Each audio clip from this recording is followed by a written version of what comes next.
If you're planning on going on a cruise, one thing that you might not be very excited about is the idea of being on a crowded cruise ship. However, there are some solutions to escape the crowds.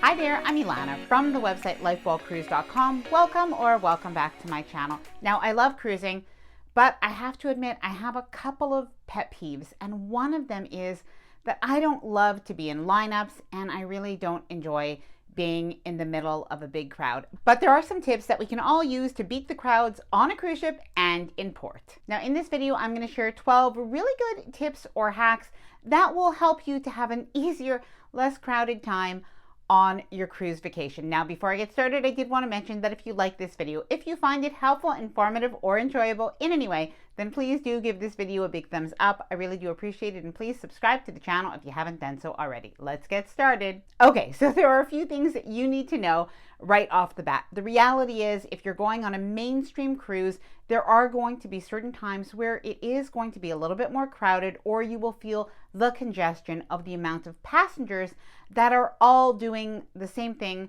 around the same time. So some of those times are embarkation, when you're getting on the cruise ship on the first day, debarkation, when you're getting off the cruise ship on the last day, the tendering process. That happens when your cruise ship isn't able to dock at the port, but instead needs to use tenders or small boats to bring the passengers from the cruise ship to the port. Special events including parades and big parties for formal nights, and the Lido deck on sea days.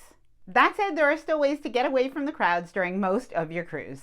Number one, picking your cruise ship. There are actually really big differences between cruise ships besides the size. I know a lot of times people think that if you go on a mega cruise ship or an extra large cruise ship, it is necessarily going to be more crowded, but that isn't the case at all. What you'll want to look for is the space to passenger ratio. Some cruise ships are built to accommodate less passengers for a larger space. Now, one of the concerns that many people might have before going on a really large ship like Royal Caribbean's Oasis of the Seas is, how is it going to feel in terms of the crowd on the cruise ship? But the cruise line actually has a lot of built-in systems, so you don't really feel the crowd. That can include having more gangways to get on and off the cruise ship, having more dining options, and having neighborhoods so that people are really dispersed in different places around the cruise ship. Now, if you want a little bit of a rule of thumb when it comes to picking cruise ships, if you choose a cruise ship that's part of a premium cruise line, generally the space to passenger ratio is going to be higher than a contemporary cruise ship. So that means a cruise line like Celebrity Princess, Holland America, Disney, well, they are going to have more space per passenger than a cruise line like MSC, Royal Caribbean, Norwegian Cruise Line, and Carnival. That said, there are some exceptions, so you'll still want to check that out with your travel agent or on the cruise line website. And it probably goes without saying, but if you are choosing a luxury cruise ship, you will have less passengers and you will have more space per passenger as well. Choose your date and cruise itinerary wisely. So for the ultimate way to beat the crowds on a cruise ship, you'll want a cruise ship that is not full. That will be more likely to happen if you choose to cruise outside of the school holidays. So that includes Christmas and New Year's. That includes any of the school breaks, including March break. Now, I do have a little tip here, because sometimes where you live, the school break may be different from the average US school break or March break. So it is a good idea to check that out. Now, if you can choose longer itineraries, you'll also find that these ships tend to be less crowded. Now, one of the reasons is that cruise ships can fill up to 100% occupancy, but they can actually go a little bit beyond that if they fill in their third and fourth passenger spots. That is more likely to happen when families will be on board. Dining. There are two nights that you want to avoid if you plan on eating in the main dining room, if you do want to avoid or escape the crowds. Now, those two nights are the very first night of the cruise. It's just going to be hectic with so many people trying to figure out their way around the cruise ship. And the other night is the first formal night. That tends to be a night that is very busy. Some cruise ships do serve lobster tail on that night or other meals that might have a certain appeal. However, it might be a good idea to choose to go to specialty restaurants on those nights. Sometimes on the very first night of a cruise, the cruise line will actually have a little bit of a first night special where you may get a free bottle of wine, or you might get a discount at the specialty restaurant. And that is now one night that I usually skip the main dining room. Now, other ways that you can escape the crowds and that hectic feeling in the main dining room is getting a table for two. So it really is nice to meet other people. And if you want to do that, definitely get a shared table.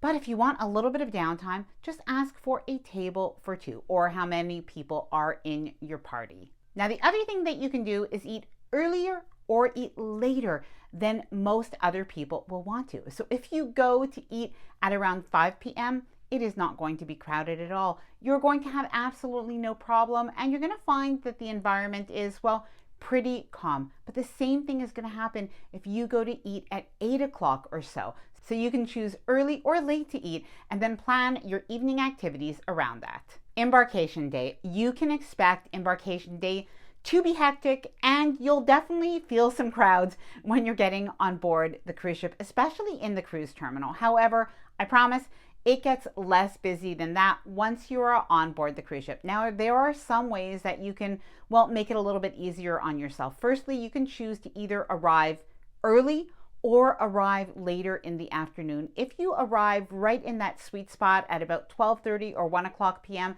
that is usually going to be the busiest time. If you do have to park, I do suggest going early though. Now, one place to avoid on embarkation day is the buffet. It is going to feel like a zoo at lunch when everybody boards. So if you can find another restaurant to eat at, oftentimes the main dining room is open, or even a casual restaurant like somewhere next to the pool for pizza or burgers, that is going to be a better bet.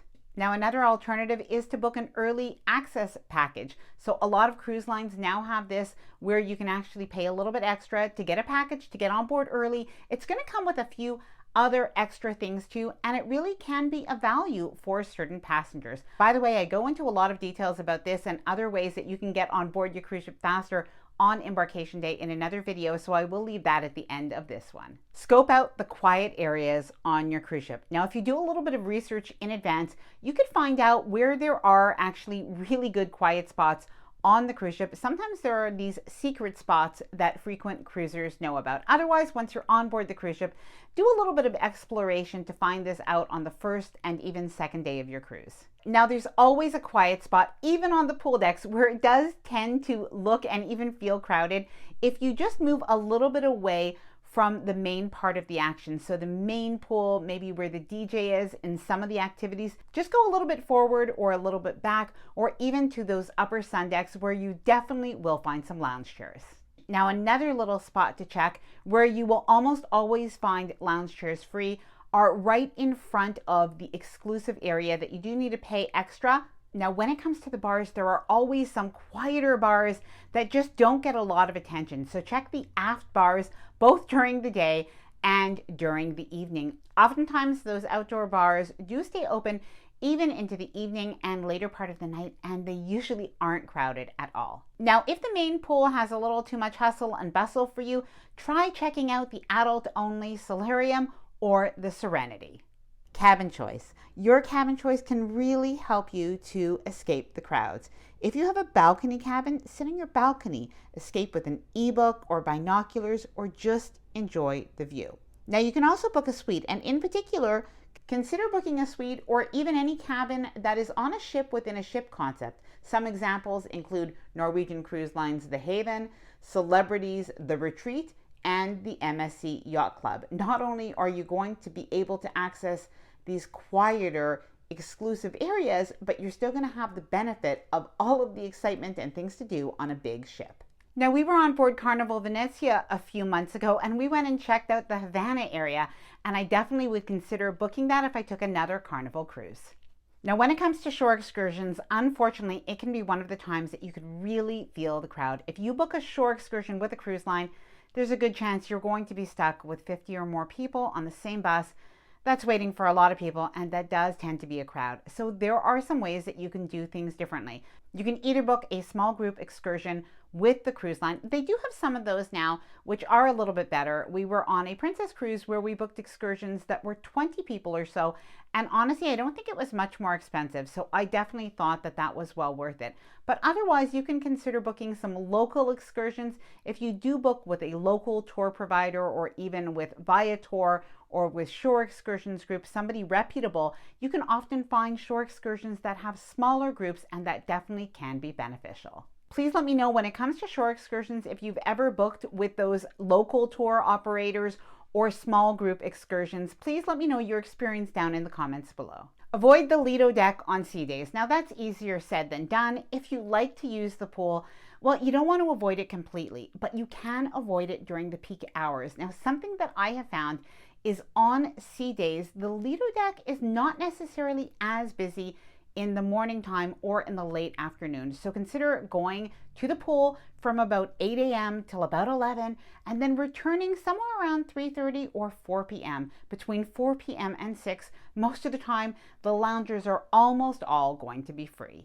The elevators. I don't know if there's a better solution than this, but avoid the elevators at peak times. And if you are able to walk a deck or two, do that. Now, if you're not able to, definitely wait for the elevators, but there is something else that you can do as well. When you come back into the cruise ship after a day in port or even after a show, don't go to the elevator that is closest to the venue or to the gangway. Walk down the hall instead and take the midship elevator or the forward or the aft elevator where it is going to be less crowded. Book a thermal spa package. Now that is a really good way even to spend your sea day.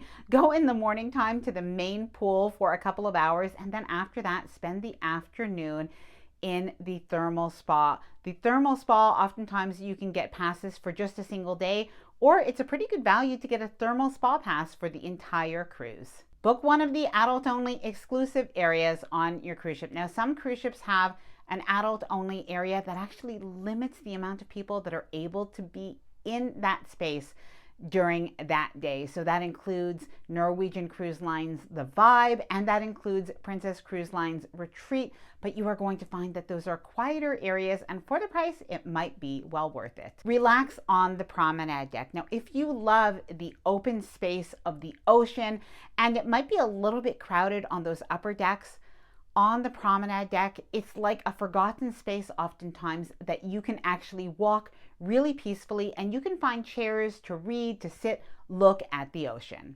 Do the opposite of what everybody else is doing. Now, every cruise ship is going to be different, but whatever everybody is doing, well, you usually want to do the opposite. And if you do that, you will definitely avoid the crowds. Now, I'd love to hear from you. What are the tips of how you avoid the crowds on a cruise ship? Please let me know down in the comments below. And I am going to leave that video about how to board your cruise ship faster on embarkation day right after this. Now, I hope that you enjoyed this video. If you did, please do give it a big thumbs up. I really do appreciate it. And please subscribe to the channel if you haven't done so already. Bye for now, and happy cruising.